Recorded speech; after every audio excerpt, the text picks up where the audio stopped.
We now welcome into the show GOP Majority Whip, Congressman Tom Emmer of Minnesota. Congressman, Mr. Whip, great to have you back on the show. Hey, great to be with you, Guy. So I just spoke with one of your colleagues, Congresswoman Kamak from Florida, and we were talking about a whole bunch of different topics, including the fact that she just became a mom. Very exciting. And I asked her, I said, look, over the first now better part of a year of Trump 2.0 and the Republican majorities in both houses of Congress, you guys have achieved quite a lot. We also know that in an election year, things always become more fraught, more difficult, but you still have the votes, barely, right, at least conceivably, to make some big changes before the midterm elections. Realistically speaking, what's the vision, at least from House Republican leadership, for the next, let's say, year? So first off, again, Guy, thanks for having me. And you were talking to Kat Kamak, who I bet you didn't know she's a huge Minnesota Vikings fan, Guy. Huh. With football starting. So it's interesting. You've got two of us back to back. On this topic for the next year, all you got to look at is the American First agenda. This is what Donald Trump campaigned on. He has started gangbusters, as you know.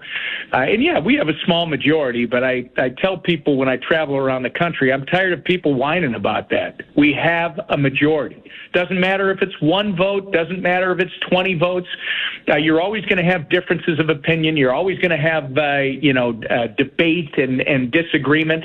But at the end of the day, we've got a job to do. There's a reason why 77 million people voted for Donald J. Trump, and that's because of the things he campaigned on. You see already, he's hit the border hard. I love his great line when he said, the last president said you needed new laws to fix the border problem. Actually, all you needed was a new president, and he's correct about that. But now we have to follow through. So, Guy, when you talk about the next year, one of the things that has not been completed yet is before Trump, under Biden, when we only had 1/3 of the three pieces of this government, now we have the trifecta, we passed the strongest border bill in 20 years. That's something that I think House Republicans, you will see that come back. Whether it's before the end of this year or sometime next year, you will see that under this administration. Because, again, it's not just Donald J. Trump honoring his campaign promises, and that's only one of several. But that's an example that I'll give you that we have to put this stuff in law. Executive orders are great, but they can be undone by somebody else. So it's not just what Donald Trump is signing, and he signed now, I think it's 150 to 180 executive orders. We made several of those permanent in the reconciliation bill, but now we've got to continue to make the rest of that agenda law. Do you think we'll see another reconciliation package, which is a real opportunity that you guys have available to you, and will there be more spending rescissions? Well, there already is another rescissions package that's been floated up to the hill. I've heard from some appropriations people that they would like to vote on it. They really don't have to.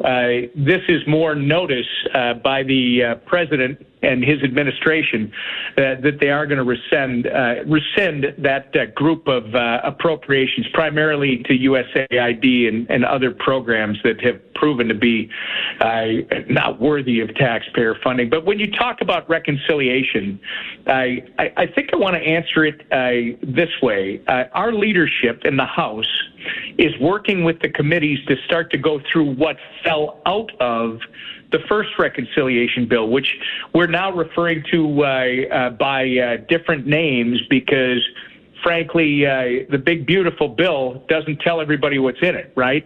You could call it the Great American Energy Act. You could call it the Great Airline Safety Reform Act. What I choose to call it is the Working Families Tax Cut, because, in fact, all we did was make permanent the 2017 tax policy, and then we did cut taxes on working men and women in this country by passing no taxes on tips, no taxes on overtime, and frankly, those are not wealthy people. Those are working people. So we're going to work with the committees to see what fell out of the working families tax cut reconciliation bill, to see what can be reworked and included in a second one. And I think I'd finish it, Guy, by saying it's important for Republicans to keep delivering under President Trump, especially when Democrats refuse to come to the table and work on the issues that are most important to the American people. That's right, why reconciliation is important. That's why it's necessary, and that's why there very well could be a second one. No, we played this clip on the show several times, including just very recently. I referenced it at the top of the show today. Your governor, Tim Walz, was at a Labor Day weekend event with some of his supporters, it sounds like, and he was talking about the online rumors that were rampant over the weekend, really on the left, these fever swamp, and it ended up going more mainstream, and Tim Walz picked it up, that President Trump was dead or was on death's door, was in very serious health trouble or something like that. Here is how your governor mentioned that, cut 14. You get up in the morning and you doom scroll through things, and although I will say this, the last few days you woke up thinking there might be news. Just saying.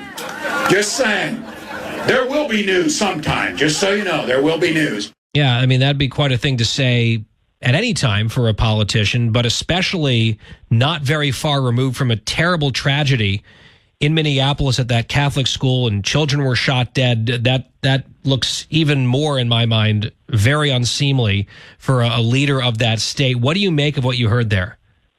Well, first off, you calling him my governor is very painful. He's an embarrassment to himself and our state.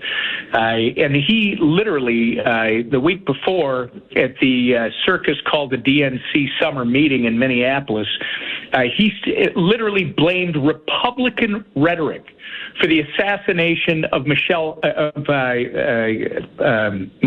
Hortman, who I actually served with in the Minnesota legislature, and her husband. It was because of our rhetoric. That is not accurate. And then he goes out and says stuff like that.